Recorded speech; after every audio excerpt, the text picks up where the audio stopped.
আসসালামু আলাইকুম। প্রিয় দর্শক, অন্য মঞ্চের আলাপ চাইতে আপনাদের সকলকে আমন্ত্রণ জানাচ্ছি। 1 2 3 4 অমুক নেতার টুপকি মার। আপনাদের মনে আছে কিছুদিন আগে এই স্লোগান এবং আরেকটা স্লোগান, টিনের চালে কাউয়া, অমুক সাহেব অমুক। আমি বলতে চাচ্ছি না, আপনারা জানেন এই স্লোগানগুলো কিছুদিন আগে উঠেছিল, কারণ বিএনপির আভ্যন্তরীণ কোন্দলে তাদেরই একজন চাঁদাবাজকে আরেক পাথর থেতলে মেরে ফেলা হয়েছিল হঠাৎ করে বাংলাদেশের সবগুলা ক্যাম্পাস থেকে। সাধারণ ছাত্রছাত্রী, মানে যারা এখন আমরা জানি যে এরা কারা, এইসব গুপ্ত সাধারণ ছাত্রছাত্রী হুট করে মিছিল করে টুপকি মারলো একটা বড় রাজনৈতিক দল বিএনপির শীর্ষ নেতার, একজনের ভারপ্রাপ্ত শীর্ষ নেতার, এবং এই স্লোগান সারা বাংলাদেশে তারা রাতে উত্তাল করে দিল। এই যে টুপকি মারার স্লোগানের কারণে যে প্যানিক, যে ভয়টা বিএনপি পেয়েছে, তারই ফলশ্রুতিতে ফজলুর রহমান সাহেব, যাকে বিএনপি নিজেরাই এখন ফজা পাগলা ফজি পাগলা বলা শুরু করেছে, তার উপরে এই পরিণতিটা তৈরি হয়েছে। এই পরিণতিটার মাধ্যমে আসলে শেষ পর্যন্ত ফজলুর রহমান জিতে গেলেন বলতে তার রাজনৈতিক ক্যারিয়ার হয়তো এখানে একটা ধাক্কা খাবে, বাট মোটামুটি তিনি জিতে গেলেন এবং হেরে গেল বিএনপি। এবং জিতে গেলেন যারা আমাদের মতো সুশীল লোকজন, যারা বিশ্বাস করা শুরু করেছিল যে বিএনপি মুক্তিযুদ্ধের নতুন পক্ষ শক্তি হিসেবে আবির্ভূত হতে যাচ্ছে, জামাতকে তারা ডিসন করতে যাচ্ছে। অনেকদিন আগে গোলাম আজম একটা কথা বলেছিলেন যে লাহোরে জামাত ইসলামের হেড অফিস লাহোরে, আগেও লাহোরে, এখনো লাহোরে। সো একইভাবে এখন আমাদেরকে বলতে হচ্ছে যে বিএনপিকে গত দীর্ঘ সময় ধরে, 2 যুগ ধরে চালাচ্ছিল জামাত, তখনও চালাচ্ছিল, এখনো চালাচ্ছে, সম্পূর্ণভাবে জামাতে ইসলামের উস্কানিতে বা তাদের টুপকি মারার ভয়ে, তাদের সেই স্লোগানের ভয়ে বিএনপি বীর মুক্তিযোদ্ধা ফজলুর রহমানের উপরে, যিনি খালেদা জিয়ার উপদেষ্টা মণ্ডলীর একজন সদস্য, একজন শীর্ষস্থানীয় বয়স্ক নেতা, যিনি বীর মুক্তিযোদ্ধা এবং বিভিন্ন সময় আন্দোলন সংগ্রামে যার ঐতিহ্য আছে, সেই সোনালী দিনের ছাত্রনেতা, বর্তমানে বিএনপির সাথে আগে ছাত্রলীগ করতেন, সেটা ভিন্ন প্রসঙ্গ। সে ফজলুর রহমান, যিনি একটা অ্যাসেট হতে পারতেন বিএনপির জন্য, তাকে লায়াবিলিটিস হিসেবে দেখিয়ে বিএনপি তাকে 3 মাসের জন্য বহিষ্কার করে দিয়েছে। বহিষ্কার বলে না, বলেছে প্রাথমিক সদস্য পদ সহ সবকিছু স্থগিত। প্রাথমিক সদস্য পদ স্থগিত করে ফেলা এর চেয়ে হাস্যকর কাহিনী হতে পারে না। If you don't like someone, তোমাকে নেক্সট কোর্স অফ অ্যাকশনে যেতে হবে। হ্যাঁ, তোমার পদবি স্থগিত হতে পারে, তুমি এই ক্যাপাসিটিতে কথা বলবো না, কিন্তু একটা লোকের প্রাথমিক সদস্য পদ কিভাবে স্থগিত হয়ে যায়, এবং এটা এত দ্রুত বিএনপি প্রতিক্রিয়াটা দেখালো, ভাব দেখে মনে হলো এই রেজাল্টটা তারা আগে লিখে রেখেছিলেন, তারা জাস্ট অপেক্ষা করছিলেন যে ফজলুর রহমান সাহেব একটা কিছু কাগজ দিলে এটার বিপরীতে তোমার ব্যাখ্যা গ্রহণযোগ্য হয় নাই বলে তারা এই জিনিসটা দিবেন। ফজলুর রহমানের অপরাধ থেকেই ফজলুর রহমান মুক্তিযুদ্ধের কথা বলছিলেন। ফজলুর রহমান এই যে এনসিপির নামে এবং ছাত্র সমন্বয়কদের নামে বাসুর শিবিরগুলা বিভিন্ন জায়গায় লুটপাট করছে, বিভিন্ন জায়গায় শীর্ষস্থানীয় নেতাদেরকে অপমান করছে, এইগুলোর বিরুদ্ধে প্রতিবাদ করেছিলেন। এটি হচ্ছে তার মূল দোষ। বিশেষ করে মুক্তিযুদ্ধকে প্রোটেক্ট করার জন্য ফজলুর রহমান বেশ কিছুদিন ধরে অনেক জোরালো ভূমিকা রাখছিলেন, সোচ্চার ভূমিকা রাখছিলেন। মুক্তিযুদ্ধকে প্রোটেক্ট করার জন্য, মুক্তিযুদ্ধের ইতিহাসকে সমুন্নত রাখার জন্য, মুক্তিযুদ্ধের স্পিরিটকে ধারণ করার জন্য যারা কথা বলবেন, বিশেষ করে যারা 1971 সালের বীর মুক্তিযোদ্ধা, তাদের উপরে খড়গহস্ত হবে ডক্টর ইউনূস, জামাত ইসলাম এবং তাদের বাছুর বাহিনী। সেটা শিবিরের নামে হোক, এনসিপির নামে হোক, সেটা আমরা জানি। বিএনপি কেন এখানের মধ্যে গেল? কারণ সেই জামাত আবার বিএনপিকে চালানো শুরু করেছে। আমরা জানি যে গোপন কিছু খবর আছে যে ফজলুর রহমানকে বহিষ্কার করে দেওয়ার একটা সিদ্ধান্ত ছিল। পরবর্তীতে যেভাবেই হোক বিএনপির মধ্যে যারা এখনো পর্যন্ত কিছু শুভবুদ্ধি সম্পন্ন লোকজন আছেন, তারা অন্ততপক্ষে এই বহিষ্কারাদেশটা ঠেকাতে পেরেছেন। কারণ তার যে বাইরের যে প্রতিক্রিয়াটা, তারা এই জিনিসটার দিকে শীর্ষ নেতাদেরকে একটু নজর দিয়েছেন। ফজলুর রহমান কি বলেছে না বলেছে আমি সেটাকে গুরুত্ব দিতে চাই না, কারণ বাংলাদেশে এখন শত শত হাজার হাজার ইউটিউব হয়, টক শো হয়, এবং এইগুলোতে যারা অতি কথন করেন, মানে প্রতিদিন যারা উপস্থিত হন, আপনি যখন অনেক বেশি কথা বলবেন তখন 2-4টা ভুল কথা বলবেন, এটা অস্বাভাবিক কিছু নয়। ফজলুর রহমান গত কয়েক মাস ধরে টানা প্রতিদিন প্রতি রাতেই একাধিক টেলিভিশন শো, ইউটিউব শোতে আমি ওনাকে দেখছিলাম, ধরেই নিতে পারি আমরা তিনি হয়তো একটা স্লিপ অফ টাং হয়েছে, উনি তো এটার ব্যাখ্যা দিয়েছেন। কিন্তু এর যে পাবলিকের কোনো কিছু হয় নাই, এটা ফজলুর রহমানের বাসার সামনে মাত্র 7 থেকে 8 জন 10 জন লোকের একটা তথাকথিত মব 2 দিন ধরে নাটক করা দেখে বোঝা যাচ্ছে। যদি এটাতে খুব সাধারণ মানুষ বিক্ষুব্ধ হতো, তাহলে একটা গণপ্রতিক্রিয়া হতো, বড় প্রতিক্রিয়া হতো। আমি ধরে নিতাম যে তখন বিএনপি হয়তো এটার উপরে নির্ভর করে বাধ্য হয়ে তাদের নেতাকে তারা প্রোটেক্ট করতে পারে না। কিন্তু মাত্র 8 থেকে 10 জন লোক, এর মধ্যে হচ্ছে আমি দেখলাম যে অল্প বয়সী 12-13 বছর বয়সের মাদ্রাসার তালবে এলাম 3-4 জন আছে, এবং 2-1টা তথাকথিত বাঘ ছাসের নারী কর্মীরা আছেন। একজন নারী কর্মী দেখলাম বাইরে মাইক্রোফোন টাঙ্গিয়ে বলছেন, আমরা রাজাকার এসেছি, ফজলু তুই নিচে নেমে আয়। একেবারে 1971 সালের কপি। 1971 সালে রাজাকাররা এইভাবেই আমাদের বুদ্ধিজীবীদের ঘরে ঘরে গিয়েছিল। তখন অন্তত এতটুকু ছিল, মাইক্রোফোন দিয়ে বলতো না আমরা রাজাকার এসেছি, দরজায় নক দিয়ে চুপচাপ ধরে নিয়ে যেত। এখন আমরা এতদিন পরে আমাদের নতুন প্রজন্মের রাজাকারদের মধ্যে দেখতে পাচ্ছি তারা মাইক্রোফোনে ডাকাডাকি করে বীর মুক্তিযোদ্ধাদেরকে নিচে নামিয়ে হেনস্থা করবে, মারবে, পিটবে, এগুলা করে যাচ্ছে। রাজাকারের সরকার স্বাভাবিকভাবেই তাদেরকে প্রোটেকশন দিয়ে যাচ্ছে। এই 8-10 জনের মধ্যে আমি জানি না আপনারা দেখেছেন কিনা, না লেখক মহিউদ্দিন মোহাম্মদ বলেছেন যে তার কাছে খবর আছে এদের মধ্যে বিশেষ করে নারী যাদেরকে নিয়ে আসা হয়েছিল, তারা নাকি এইসব মব তৈরি করারই কন্ট্রাক্ট নিয়ে থাকেন। আমি এটা সত্য মিথ্যা জানি না। মূল কথা হচ্ছে স্বাভাবিক কোন গণপ্রতিক্রিয়া ছিল না। মাত্র 7-8 জন লোক, এর মধ্যে 3-4 জন অল্প বয়স্ক মাদ্রাসার তালবে ইলম যাদেরকে বলা যায়, যাদের রাজনৈতিক পরিপক্কতা এখন হয়নি, তাদেরকে নেওয়া হয়েছে। নিয়ে 7-8 জন মিলে 2টা চাটাই বিছিয়ে, চাটাইয়ের মধ্যে স্বাভাবিক আবার ফজলুর রহমান কাউয়া, ওই যে ফজলুর রহমান ওই নারীর ওইটা, এই ধরনের স্লোগান টোগান তারা দিয়েছেন। এবং এতেই বিএনপি ভয় পেয়ে গিয়েছে, এতেই বিএনপি টেনশনে পড়ে গিয়েছে। আদৌ কি তাই? বিএনপির মতো বড় সংগঠন কি 7-8 জনের মতকে ভয় পাওয়ার কথা? মোটেও না। মূল যে জিনিসটা হচ্ছে, মুক্তিযুদ্ধের পক্ষে বিএনপির এক ধরনের সফট অবস্থান গত কিছুদিন ধরে আমরা দেখছিলাম, সেই অবস্থানটা উলঙ্গ হয়ে যাওয়া, সেই অবস্থানটা চ্যালেঞ্জের মুখে পড়ার ঘটনা ফজলুর রহমানের বিরুদ্ধে বিএনপির এত হার্শ, এত কঠোর অবস্থান নেওয়াটাই বোঝায়। আমি ধরে নিলাম ফজলুর রহমান 2-4টা যদি ভুল কথা বলেই থাকতেন, তাকে সতর্ক করে দেওয়া যেত। আপনারা এনসিপিতে দেখেন, এনসিপিতে কিন্তু একজন নেতা লাগাইতে যায়, লাগানোর চিঠি পাওয়ার পর তার একটা শোকজ করা হয়, এটা ফেসবুকে করা হয়, এবং কিছুদিন পরে এটা উইথড্র করে দেওয়া হয়। কক্সবাজারে বেড়াতে যায়, কক্সবাজার কি কাজে গিয়েছে আমি যাই না, তারা গুরুত্বপূর্ণ দিনে কক্সবাজারে যায়, ওইখানে একটা শোকজ নোটিশ মেরে দেয় এবং তারপরে তোলা হয়। রাজনীতিতে এইসব তামাশা চলতেই থাকে। বিএনপি হয়তো ফজলুর রহমানকে শোকজ নোটিশ দিয়েছিল, সেই শোকজ নোটিশের যে জবাব উনি দিয়েছেন, আপনারা অনেকেই পড়েছেন অনলাইন, এটা বেশ বিশ্বাসযোগ্য, গ্রহণযোগ্য একটা জবাব। এটাকে কনসিডার করে বিএনপির উচিত ছিল হয় কোনো শাস্তিমূলক ব্যবস্থা না নেওয়া, নিলেও এটা সতর্কীকরণ টাইপের একটা হালকা ব্যবস্থা নেওয়া। কিন্তু বিএনপি সেই পথে হাঁটেনি। বিএনপি খুব জোরালো এবং শক্তভাবে একটা মেসেজ দিয়েছে, এবং এই মেসেজটা হচ্ছে, যাই করো ছাগল লাফায় খুঁটির জোরে, খুঁটির বাইরে যাওয়া যাবে না। খুঁটি কতটুকু? খুঁটি হচ্ছে জামাতে ইসলামের বিরুদ্ধে, রাজাকারদের বিরুদ্ধে, পাকিস্তানের বিরুদ্ধে বেশি উচ্চ কণ্ঠ হওয়া যাবে না, বেশি গলা তোলা যাবে না। যদি তোলা হয় তাহলে বিএনপি তাকে রাজনৈতিকভাবে মোকাবেলা করবে এবং হার্শভাবে মোকাবেলা করবে। এবং আমি খুবই কি বলা যায়, বিরক্ত হয়েছে দেখে যে ডাকসু যে জিএস প্রার্থী আছেন ছাত্রদলের, তিনি যতক্ষণ ফজলুর রহমানের সদস্য পদ ছিল, এই মুহূর্তে উনি হয়তো বিএনপির সদস্য না, আগামী 3 মাসে লিস্ট না, তখনও তাকে ফজু পাগলা বলে টেলিভিশনে বক্তৃতা দিচ্ছে। এটা 80 দশক 90 দশকে ছাত্র রাজনীতির সাথে আমরা যারা জড়িত ছিলাম বা কাছে থেকে দেখা শুরু করেছে, এটা কল্পনাই করা যেত না যে একটা ছাত্র সংগঠনের নেতা, তার মূল দলের নেতা, যিনি যেই সেই নেতা না, উনি চেয়ারপারসনের উপদেষ্টা, তাকে ফজু পাগলা বলে টেলিভিশন চ্যানেলে বলছে। বিএনপি তার বিরুদ্ধে কোনো শোকজ নোটিশ দেয় নাই, তাকে কোনো সতর্কীকরণ করে নাই, কারণ বিএনপি ভাবছে যে শেষ পর্যন্ত রাজাকার যারা বলবে তাদেরকেই সতর্ক করতে হবে, তাদের সদস্য পদই স্থগিত করে রাখতে হবে। বক্তব্য জায়গায় শুরু করেছিলাম, সেখানে শেষ করব। ফজু পাগলা জিতলেন। বিএনপি মুক্তিযুদ্ধের পক্ষের শক্তি হিসাবে যে পরিচিতিটা গত কয়েক মাস ধরে তৈরি করার একটা চেষ্টা ছিল, যে ন্যারেটিভ তারা দাঁড় করাতে চাচ্ছিল, ফজু পাগলার কারণে সেটা প্রশ্নমুখ বিদ্ধ হলো। জামাতে ইসলামের হেডকোয়ার্টার লাহোরে অতীতেও ছিল, বর্তমানেও আছে। ভালো থাকুন দর্শকরা, কথা হবে অন্যদিন। দেখা যাক কার হেডকোয়ার্টার কোথায়, কার দড়ি কার খুঁটিতে বাধা, সেটা আমরা একসাথে পর্যবেক্ষণ করতে থাকবো। এই যে প্রেস সচিবের একের পর এক মিথ্যা কথা, এবং ধরুন কখনো বিবিসি, কখনো অন্য কোনো সংবাদ মাধ্যম, ভারতের প্রধানমন্ত্রীর সঙ্গে ওই বৈঠকের পর ভারতের গণমাধ্যম, এবার মালয়েশিয়ার মন্ত্রী, তারা সকলে যে এই মিথ্যা এবং বিভ্রান্তির বিরুদ্ধে দাঁড়িয়ে এসব কেন হচ্ছে এই কথা তুলছেন, এবং সেটা যে বাংলাদেশের জন্য, বাংলাদেশের সরকারের জন্য অপমানজনক, সেটা বুঝতে ব্যর্থ হচ্ছেন ডক্টর মোহাম্মদ ইউনূসের এই প্রেস সেক্রেটারি বা প্রেস উইং। বাংলাদেশের অন্তর্বর্তীকালীন সরকার, ডক্টর মোহাম্মদ ইউনূস সরকার আবারও আন্তর্জাতিক পরিসরে একটা মিথ্যা কথা বলে ধরা খেয়ে গেছেন। মানে এর ফলে যে বাংলাদেশের নাগরিক হিসেবে আমরা প্রত্যেকেই অপমানিত হই, সেই বোধ, বুদ্ধি বা বিবেচনা সম্ভবত ডক্টর মোহাম্মদ ইউনূস সরকারের নাই।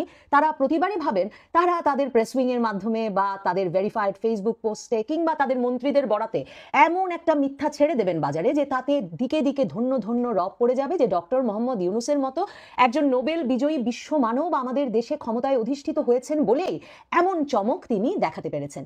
সর্বশেষ যে ঘটনাটি ঘটেছে, সেই ঘটনাটি ঘটেছে ডক্টর ইউনূসের বলতে গেলে গত আগস্টের পর এই প্রথম একটা দ্বিপাক্ষিক সফর। মানে এর আগে তো তিনি বিভিন্ন দেশে নিজে নিজে গিয়ে উপস্থিত হয়েছেন, তার 3-0 তত্ত্ব নিয়ে নিম্নমানের কোনো একটি বিশ্ববিদ্যালয়ে বক্তৃতা দিতে তার নিয়মিত যে পেশা ছিল বহু দশক ধরে, সেটার ধারাবাহিকতা হিসেবেই তিনি কোনো একটা সাধারণ বিশ্ববিদ্যালয়ে বক্তৃতা দেবেন, তাকেই একটা রাষ্ট্রীয় সফরে পরিণত করে 40-45 জনের দল নিয়ে তিনি রওনা হচ্ছিলেন বিভিন্ন দেশে, এবং গিয়ে গিয়ে চেষ্টা করছিলেন যে কোথাও তিনি আসলে সরকার প্রধান বা রাষ্ট্রপ্রধানের সঙ্গে সাক্ষাৎ করতে পারেন কি পারেন না। তো সেসব নিয়ে নানা কাণ্ডের কথা তো অনেকবার বলেছি, আপনারাও জানেন।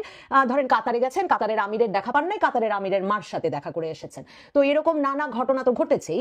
মালয়েশিয়া সফরটা কিন্তু ডক্টর ইউনূসের এই আগস্ট মাসেই যেটা হলো, এই সফরটা প্রকৃত অর্থেই একটা দ্বিপাক্ষিক সফর ছিল, এবং মালয়েশিয়ার যিনি প্রধানমন্ত্রী আনোয়ার ইব্রাহিম, তিনি প্রকৃত অর্থেই ডক্টর ইউনূসের ঘনিষ্ঠ বন্ধু। এই বন্ধুত্বের প্রমাণ দিতে গত আগস্টে তিনি ক্ষমতা নেওয়ার পর আনোয়ার ইব্রাহিম কিন্তু একদিনের সফরে বাংলাদেশে এসেও ডক্টর ইউনূসকে একটা সমর্থন জানিয়ে গিয়েছিলেন।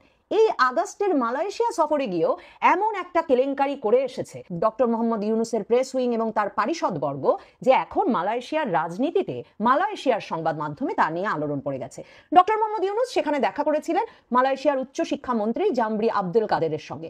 তার সঙ্গে দেখা করার পরেই প্রধান উপদেষ্টার ভেরিফাইড ফেসবুক পেজে পোস্ট দিয়ে লেখা হলো যে মালয়েশিয়া নাকি এখন বাংলাদেশের হাজার হাজার শিক্ষার্থীকে গ্র্যাজুয়েট পাস দেবে, যার ফলে মালয়েশিয়ায় যেসব শিক্ষার্থীরা বাংলাদেশের পড়ালেখা করছেন তারা সকলেই মালয়েশিয়ায় উচ্চ মানসম্পন্ন চাকরি পাওয়ার অধিকারী হবেন। মানে তাদের সুযোগ হবে মালয়েশিয়ার কর্মসংস্থান বাজারে ঢুকে পড়া এবং মালয়েশিয়ার শ্রম বাজারে ঢুকে তারা হাই প্রোফাইল জবের জন্য অ্যাপ্লাই করতে পারবেন এবং সেসব কাজ পাবেন এই গ্র্যাজুয়েট ভিসার মাধ্যমে। মানে একটা বিরাট ঘোষণা। এবং এ কথা কার বরাত দিয়ে ভেরিফাইড ফেসবুক পোস্টে লিখলো ডক্টর ইউনূসের প্রেস উইং? লিখলো হচ্ছে আমাদের 26 লাখ তত্ত্বের উদ্ভাবক ডক্টর আসিফ নজরুলের বরাত দিয়ে। তিনিও ওই বৈঠকে ছিলেন। বৈঠক থেকে বেরিয়ে এসেই তিনি এটা বললেন যে বাংলাদেশের হাজার হাজার গ্র্যাজুয়েট ছাত্রকে গ্র্যাজুয়েট পাসের মাধ্যমে মালয়েশিয়া এখন হাই প্রোফাইল চাকরি দিয়ে দেবে। কারণ তার তো হাজার লাখ, এসবের কোনো হিসাব ঠিক নাই। এর আগে তিনি বাংলাদেশের নিজের বেকার আছে 30 লাখের মতো, তিনি বলে দিলেন যে 26 লাখ ভারতীয় বাংলাদেশে কাজ করে। এরপরে 1 বছরের বেশি পার হয়ে গেছে, সেই ডক্টর আসিফ নজরুলের মুখে এখন পর্যন্ত 26 লাখের তালিকা কেন, 26 জনের তালিকা শুনি নাই, কিংবা তিনি এখন পর্যন্ত এটা নিশ্চিত করতে পারেন নাই যে 26 জন ভারতীয়কে তিনি দেশে পাঠিয়ে বাংলাদেশি তরুণদেরকে সেখানে চাকরি দেবেন। কাজে এই মিথ্যা তথ্য প্রচারকারী, বিভ্রান্তি ছড়ানো এই ব্যক্তিবর্গ তারা ঠিক এই কাজটাই করছেন এখন সরকারের সর্বোচ্চ পদে বসেও। তো ভেরিফাইড ফেসবুক পোস্টে এই কথা তারা লিখে দিয়েছে। তারা ভেবেছে একদিকে যেমন বাংলাদেশে দারুণ হাততালি পাওয়া যাবে, মালয়েশিয়া সেটা লক্ষ্য করবে না। এখন মালয়েশিয়ার উচ্চশিক্ষা বিজ্ঞান কর্মসংস্থান বিষয়ক কমিটির এক চেয়ারম্যান তিনি এখন এক টিকটক পোস্ট বানিয়েছেন 2 মিনিট 19 সেকেন্ডের, যেটা মালয়েশিয়ায় ভাইরাল হয়ে গেছে। সেখানে হাইম হিলমান নামের ওই রাজনীতিক বলেছেন যে বাংলাদেশের এখন 10,000 ছাত্র পড়ে মালয়েশিয়ায়, তার মানে মালয়েশিয়া সরকার হাজার হাজার বাংলাদেশিকে মালয়েশিয়ায় হাই প্রোফাইল চাকরি দেবে, তার মানে এই 10,000 লোককেই মালয়েশিয়ায় চাকরি দেবে। আর এরপর যদি লাখ লাখ আসে তার মানে তো আমি বুঝে নিচ্ছি যে তার মানে এরপরে যদি লাখ লাখ বাংলাদেশের ছাত্র মালয়েশিয়ায় পড়তে থাকে তারাও গ্র্যাজুয়েট পাস পাবে, তারা সবাই মালয়েশিয়ায় চাকরির অ্যাপ্লাই করতে পারবে। এই কথা শুনে খুব স্বাভাবিকভাবেই মালয়েশিয়ার ভিতরে ব্যাপক আলোড়ন সৃষ্টি হয়েছে যে বাংলাদেশের 10,000 ছাত্রকে মালয়েশিয়া তার কর্মসংস্থান দেবে, তাহলে মালয়েশীয়দের কি হবে? এখন উচ্চশিক্ষা মন্ত্রী আব্দুল কাদের তিনি বলেছেন এই পুরো তথ্য মিথ্যা, পুরো তথ্য বিভ্রান্তিকর। বাংলাদেশের সংবাদ মাধ্যমে যে খবর বেরিয়েছে কিংবা প্রধান উপদেষ্টার ফেসবুক পোস্টে যে কথা বলা হয়েছে এই সবই মিথ্যা, বিভ্রান্তিকর, অসত্য। এবং মালয়েশীয় রাজনীতিবিদের উচিত ছিল তার সঙ্গে আলাপ করে নিয়ে তারপর এমন একটা টিকটক ভিডিও বানানো। কারণ মালয়েশীয় সরকার কখনো বাংলাদেশের প্রধান উপদেষ্টা ডক্টর মোহাম্মদ ইউনূস বা বাংলাদেশের কোনো মন্ত্রী ডক্টর আসিফ নজরুলের সামনে অনুষ্ঠিত কোনো বৈঠক, মানে কোথাও কোনোদিন নাকি মালয়েশিয়ার উচ্চশিক্ষা মন্ত্রী এমন কথা বলেনি নাই যে বাংলাদেশের ছাত্রদেরকে গ্র্যাজুয়েট পাস দেওয়া হবে আর বাংলাদেশের ছাত্ররা হাজার হাজার শিক্ষার্থী ডক্টর আসিফ নজরুলের ভাষায় মালয়েশিয়ায় উচ্চ মানসম্পন্ন হাই প্রোফাইল চাকরি পেয়ে যাবেন।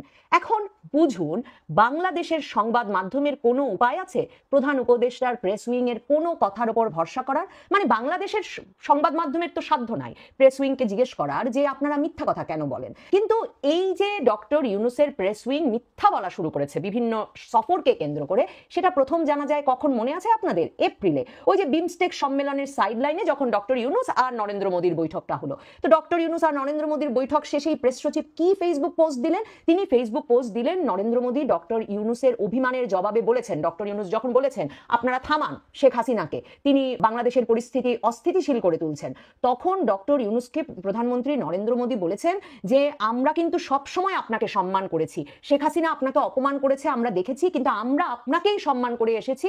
এবং ডক্টর ইউনূসকে নাকি নরেন্দ্র মোদী এরকম ইঙ্গিতও দেন যে তিনি শেখ হাসিনাকে বিচারের জন্য ডক্টর ইউনূসের হাতে বা বাংলাদেশে প্রত্যর্পণ করে দেবেন। এসব কথা বললেন ওই বৈঠক শেষে বেরিয়ে প্রেস সচিব শফিকুল আলম রীতিমতো নিজের ফেসবুক পেজে পোস্ট দিয়ে, এবং তারপর সেটা সারা বাংলাদেশের সকল সংবাদ মাধ্যম খুব স্বাভাবিকভাবে এই সংবাদটি শিরোনাম করলো। এবং এমনকি আমি ভাবতেই পারিনি যে একজন পেশাদার সাংবাদিক প্রেস সচিব শফিকুল আলম ডাহা মিথ্যা কথা এমন একটা হাই প্রোফাইল বৈঠকের পর বেরিয়ে এসে নিজের ফেসবুক পোস্টে লিখে দেবেন। পরে জানা গেল ডক্টর মোহাম্মদ ইউনূসই অন্য সংবাদ মাধ্যমে, আন্তর্জাতিক সংবাদ মাধ্যমে সাক্ষাৎকার দিতে গিয়ে বললেন প্রধানমন্ত্রী নরেন্দ্র মোদী তিনি যখন বলেছেন শেখ হাসিনার কথা বন্ধ করতে, তিনি বলেছেন তিনি এটা পারবেন না, শেখ হাসিনা স্বাধীন, সোশ্যাল মিডিয়া স্বাধীন। তাহলে বুঝুন নরেন্দ্র মোদী এবং ডক্টর ইউনূসের সম্পর্কের যে অবস্থা দাঁড়ালো তাতে বুঝতে বাকি রইল না যে নরেন্দ্র মোদী কোনোভাবেই ডক্টর ইউনূসকে আপনাকে আমরা চিরকাল সম্মান করে এসেছি এমন কোনো কথা বলেননি। ডক্টর ইউনূসকে এই যে চিরকাল সম্মান করা, দীর্ঘদিনের বন্ধু, এগুলো তার প্রেস উইং, তার প্রেস সচিবের খুব প্রিয় একটা কথা, মানে তিনি হয়তো আইডলাইজ করতেন, তিনি একটা মহামহিম ব্যক্তিত্ব হিসেবে ডক্টর ইউনূসকে দেখে এসেছেন। তিনি যখন ডক্টর ইউনূসের সাথে প্রতিদিন কাজ করার এই চাকরিটা পেলেন, তিনি ভেবেছিলেন আজকে প্রেসিডেন্ট ট্রাম্প, তো কালকে রাজা চার্লস, পরশু কিয়ার স্টারমার, তরশু নরেন্দ্র মোদী, সকলে সারাক্ষণ ডক্টর ইউনূসকে ফোন করবেন আর ডক্টর ইউনূসকে নানা রকম বার্তা পাঠাবেন, বিভিন্ন জায়গায় তাদের দেখা হবে, তিনি একটা বিশ্ব সভায় আসন পাবেন ডক্টর ইউনূসের প্রেস সচিব হিসেবে। তিনি মে মাসে জাপানে একটা নিক্কেই ফোরাম নামে একটা সভায় গেলেন ডক্টর ইউনূস, আবারও রাষ্ট্রীয় সফর ফেদে, এবং সেখানে যাওয়ার পর ডক্টর ইউনূস সাইডলাইনে দেখা করলেন। সেখানে উপস্থিত ছিলেন মালয়েশিয়ার বর্ষিয়ান রাজনীতিবিদ মাহাথির মোহাম্মদ, তার সঙ্গে সেই মাহাথির মোহাম্মদের সঙ্গে বৈঠকের পর প্রেস সচিব শফিকুল আলম বাংলাদেশের সংবাদ মাধ্যমকে জানালেন যে ডক্টর ইউনূসের নাকি দীর্ঘদিনের বন্ধু মাহাথির মোহাম্মদ, কাজে ডক্টর ইউনূস মাহাথির মোহাম্মদকে বলে দিয়েছেন যে বাংলাদেশকে যাতে পূর্ণ সদস্যপদ দেওয়া হয় আসিয়ানের। মানে তখন থেকে আমার মাথা ঘুরছে যে কিভাবে, মানে শুধু বন্ধুত্বের জোরে একটা দক্ষিণ পূর্ব এশিয়ার জোটে, মানে আসিয়ানে বাংলাদেশ দক্ষিণ এশিয়ার একটা দেশকে পূর্ণ সদস্যপদ দিয়ে দেবেন মাহাথির মোহাম্মদ, মানে এটা মাহাথির মোহাম্মদের ব্যক্তিগত একটা সংস্থা। এরপর জুন মাসে যুক্তরাজ্যের সংবাদ মাধ্যম ITV মাহাথির মোহাম্মদের এক সাক্ষাৎকার গ্রহণ করলো এবং সেখানে তারা সরাসরি ডক্টর ইউনূস সম্পর্কে প্রশ্ন করলো, আর প্রশ্ন করলো বাংলাদেশকে আসিয়ানের সদস্যপদ দিতে মাহাথির মোহাম্মদ কাজ করছেন কিনা। মানে একদিকে যেমন মাহাথির মোহাম্মদ ডক্টর ইউনূস সম্পর্কে যে জবাব দিলেন, একবারও উল্লেখ করলেন না যে তারা দীর্ঘদিনের বন্ধু, এবং বললেন যে ডক্টর ইউনূসের বিষয়ে বাংলাদেশে কোনো ঐকমত্য নাই, তিনি নোবেল প্রাইজ পেয়েছিলেন যে কাজ করতে, সে কাজ করাই ভালো ছিল তার। অন্যদিকে মাহাথির মোহাম্মদ একরকমের কৌতুকের স্বরে এবং সুরে সেই ITVর সাংবাদিককে জিজ্ঞেস করলেন যে ঠিক কিভাবে, মানে আসিয়ানে কি করে বাংলাদেশ সদস্যপদ পাবে। সমস্যাটা তো ভৌগোলিক, কারণ আসিয়ান হচ্ছে দক্ষিণ পূর্ব এশিয়ার জোট আর বাংলাদেশ হচ্ছে দক্ষিণ এশিয়ার একটা দেশ, আসিয়ান তো জাতিসংঘ নয়। মানে তিনি কৌতুক করে বিদ্রুপ করে এই পাল্টা উত্তরও দিলেন ওই সাংবাদিককে যে আসিয়ান তো কোনো জাতিসংঘ নয় যে বাংলাদেশকেও এখানে নিয়ে নেওয়া যাবে। বুঝুন ডক্টর মোহাম্মদ ইউনূসের প্রেস উইং এর কেরামতি, মানে যার তার নেম ড্রপ বলে যে কথাটা আছে, মানে যার তার নাম উল্লেখ করে যা তা গল্প ফেঁদে সংবাদ মাধ্যমের সামনে দিয়ে দিলেই শিরোনাম হয়ে যাচ্ছে। কাজেই তিনি ভাবছেন তার কাজ ছাড়া কেউ ধরতে পারবে না যে একের পর এক মিথ্যা তিনি অপপ্রচার করে যাচ্ছেন। এরপর ব্রিটেন গেলেন জুন মাসে ডক্টর মোহাম্মদ ইউনূস। এই কথা তো ভুলবার মতো নয়, মানে ব্রিটেন সফরটা তো একটা ল্যান্ডমার্ক, ঐতিহাসিক সফর ডক্টর মোহাম্মদ ইউনূস আর তার দলের জন্য, বলতেই হবে। সেখানে গিয়ে প্রেস সচিব বললেন ব্রিটিশ প্রধানমন্ত্রীর সঙ্গে সাক্ষাৎ হতো, এটাও কিন্তু দ্বিপাক্ষিক সফর, রাষ্ট্রীয় সফর ফেঁদেই ডক্টর ইউনূস 40 জনের দল নিয়ে, মানে রীতিমতো 6 তারকা হোটেলে গিয়ে উপস্থিত হলেন। বিরাট প্রেস উইং তো সাথে সবসময় আছে, 6-7 জনের একটা দল, যাদেরকে আবার আইফোন প্রো 16 ম্যাক্স, মানে ওই যে মানে আইফোনের সবচেয়ে নতুন মডেলটা কিনে দেওয়া হয়েছে যাতে খবর প্রকাশে কোনো অসুবিধা না হয়, কোনো ভুল ত্রুটি না হয়। তো ডক্টর মোহাম্মদ ইউনূসের প্রেস সচিব সংবাদ সম্মেলনে বলে বসলেন যে কিয়ার স্টারমার তো ব্রিটেনে নাই, সেই কারণে কিয়ার স্টারমারের সঙ্গে, মানে ব্রিটিশ প্রধানমন্ত্রীর সঙ্গে এবার কোনো সাক্ষাৎ হচ্ছে না, তবে চেষ্টা হচ্ছে কিয়ার স্টারমারের সঙ্গে সূচি যদি মেলানো যায়। ওদিকে সেদিন সারাদিন ধরে ব্রিটিশ টেলিভিশন পার্লামেন্ট সেশন সরাসরি সম্প্রচার করছে। সেই পার্লামেন্ট অধিবেশনে সারা দিন কিয়ার স্টারমার ব্রিটিশ টেলিভিশনের পর্দায় উপস্থিত, তিনি বাজেটের আয় ব্যয় নিয়ে যে রিভিউ চলছে তার প্রশ্নোত্তর অধিবেশনে যোগ দিয়েছেন। আপনারা বুঝুন কি ডাহা মিথ্যা কথা, মানে এমনকি সাংবাদিকের যে একদম বেসিক যে তাড়না, একটা খবর প্রচারের আগে মানে একটা সোর্স দেখে নেওয়া, একটু খবর নেওয়া, সেগুলোরও তিনি প্রয়োজন বোধ করছেন না।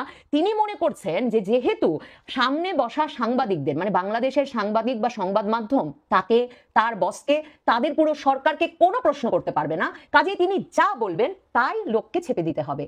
এরপর ব্রিটিশ সংবাদ মাধ্যমের প্রশ্নের জবাবে ডাউনিং স্ট্রিট জানিয়ে দিল যে কোনো রকম কোনো আনুষ্ঠানিক বৈঠক ব্রিটিশ প্রধানমন্ত্রী কিয়ার স্টারমার এবং এই লন্ডন সফররত ডক্টর ইউনূসের মধ্যে হওয়া নিয়ে কোনো আলাপই তাদের সঙ্গে হয়নি। এমনকি ডক্টর ইউনূস যে লন্ডনে আছেন, ডাউনিং স্ট্রিটের বক্তব্যে বোঝা গেল সেটাও তাদের সঙ্গে কেউ যোগাযোগ করে জানায়নি বা তারা এ বিষয়ে কিছু জানে না। এরপর এই প্রেস সচিব হাজির হলেন এই তত্ত্ব নিয়ে, প্রিন্স চার্লস, মানে এখন যিনি রাজা চার্লস, তিনি নাকি ডক্টর ইউনূসের দীর্ঘদিনের বন্ধু, কাজেই রাজা চার্লস নাকি ডক্টর ইউনূসের সঙ্গে একটা একান্ত বৈঠক করবেন, একেবারে 1-to-1। সেটাও আবার বিবিসি অনুসন্ধান করে বের করে ফেললো যে ডক্টর ইউনূসের প্রেস সচিব বলছেন বটে যে এই রাজা চার্লস আর ডক্টর ইউনূসের মধ্যে নাকি একটা একান্ত 1-to-1 বৈঠক হয়েছে, কিন্তু রাজা চার্লসের ওয়েবসাইটে সাধারণত তিনি যাদের যাদের দেখা দেন এবং একান্ত কোনো বৈঠক হলে সে বিষয়ে বিস্তারিত তথ্য বা সে বিষয়ে সুনির্দিষ্ট তথ্য থাকে, সেই রাজা চার্লসের ওয়েবসাইটে কোথাও লেখা হয়নি ডক্টর ইউনূসের সঙ্গে তার কোনো সাক্ষাতের কথা। মানে রাজা চার্লসের সঙ্গে ডক্টর ইউনূসের সাক্ষাৎ হলো বটে, কয়েক সেকেন্ডের করমর্দন, যখন আরো 12-13-14 জনের সঙ্গে রাজা চার্লসের একটা ফাউন্ডেশনের একটি পুরস্কার, আবারও একটি গুরুত্বহীন পুরস্কার গ্রহণ করলেন ডক্টর মোহাম্মদ ইউনূস। মানে এই যে প্রেস সচিবের একের পর এক মিথ্যা কথা, এবং ধরুন কখনো বিবিসি, কখনো অন্য কোনো সংবাদ মাধ্যম ভারতের প্রধানমন্ত্রীর সঙ্গে ওই বৈঠকের পর ভারতের গণমাধ্যম, এবার মালয়েশিয়ার মন্ত্রী, তারা সকলে যে এই মিথ্যা এবং বিভ্রান্তির বিরুদ্ধে দাঁড়িয়ে এসব কেন হচ্ছে এ কথা তুলছেন এবং সেটা যে বাংলাদেশের জন্য, বাংলাদেশের সরকারের জন্য অপমানজনক, সেটা বুঝতে ব্যর্থ হচ্ছেন ডক্টর মোহাম্মদ ইউনূসের এই প্রেস সেক্রেটারি বা প্রেস উইং। বাংলাদেশের সাংবাদিকতার এমন দুর্দিন এসেছে যে এই প্রেস সচিব আর প্রেস উইং এর ধমকে, চোখ রাঙানিতে এবং পাল্টা ফেসবুক পোস্টে বাংলাদেশের সংবাদ মাধ্যম এখন জেরবার কোন খবর দেবে, কতটুকু দেবে, কতটুকু বলবে আর কতটুকু বলবে না সেই সিদ্ধান্তহীনতায়। এই প্রেস সচিব যার নিজের লেখার ফেসবুক পোস্ট কিংবা যার তত্ত্বাবধানে থাকা ভেরিফাইড ফেসবুক পেজ থেকে খবর নিলেও রীতিমতো আরেক দেশে সমস্যা শুরু হয়, সেই সাংবাদিকের কথায় নিয়মিত এখন বাংলাদেশের অনলাইন সংবাদ মাধ্যমগুলোকে, টেলিভিশনগুলোকে, সংবাদপত্রগুলোকে খবর সরিয়ে নিতে হয়, খবর মুছে দিতে হয় এবং বিভিন্ন খবরের শিরোনাম পাল্টে দিতে হয়। ভাবুন বাংলাদেশের সাংবাদিকতা কি স্বাধীন অবস্থায় আছে। কাজেই কেই বা প্রশ্ন করবে ডক্টর মোহাম্মদ ইউনূসের প্রেস উইং এত মিথ্যা বলে কেন?